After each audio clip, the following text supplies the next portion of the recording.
Good evening, everybody. Tonight, our nation is in debt to the people of Boston and the people of Massachusetts. After a vicious attack on their city, Bostonians responded with resolve and determination. They did their part as citizens and partners in this investigation. Boston police and state police and local police across the Commonwealth of Massachusetts responded with professionalism and bravery over 5 long days. And tonight, because of their determined efforts, we've closed an important chapter in this tragedy. I've been briefed earlier this evening by FBI Director Mueller. After the attacks on Monday, I directed the full resources of the federal government to be made available to help state and local authorities in the investigation and to increase security as needed. And over the past week, close coordination among federal, state, and local officials, sharing information, moving swiftly to track down leads, has been critical to this effort. They all worked as they should, as a team, and we are extremely grateful for that. We owe a tremendous debt of gratitude to all our outstanding law enforcement professionals.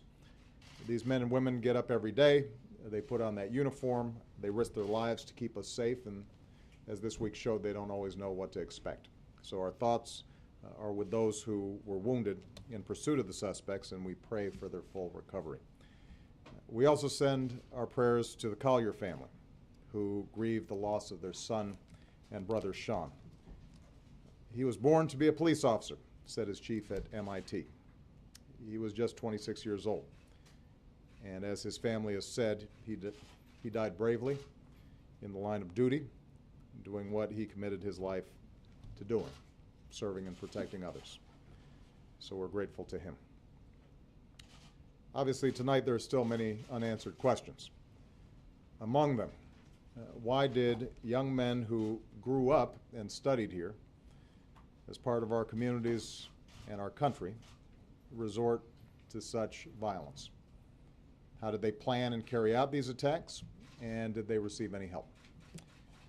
The families of those killed so senselessly deserve answers. The wounded, some of whom now have to learn how to stand and walk and live again, deserve answers. And so I've instructed the FBI and the Department of Homeland Security and our intelligence community to continue to deploy all the necessary resources to support the investigation, to collect intelligence, and to protect our citizens. We will determine what happened. We will investigate any associations that these terrorists may have had, and we'll continue to do whatever we have to do to keep our people safe. One thing we do know is that whatever hateful agenda drove these men to such heinous acts cannot prevail. Whatever they thought they could ultimately achieve, they've already failed. They failed because the people of Boston refused to be intimidated. They failed because, as Americans, we refuse to be terrorized. They failed because we will not waver from the character and the compassion and the values that define us as a country, nor will we break the bonds that hold us together as Americans. That American spirit includes staying true to the unity and diversity that makes us strong, like no other nation in the world. In this age of instant reporting, tweets, and blogs, there's a temptation to latch onto any bit of information, sometimes to jump to conclusions. But when a tragedy like this happens, with public safety at risk and the stakes so high, it's important that we do this right.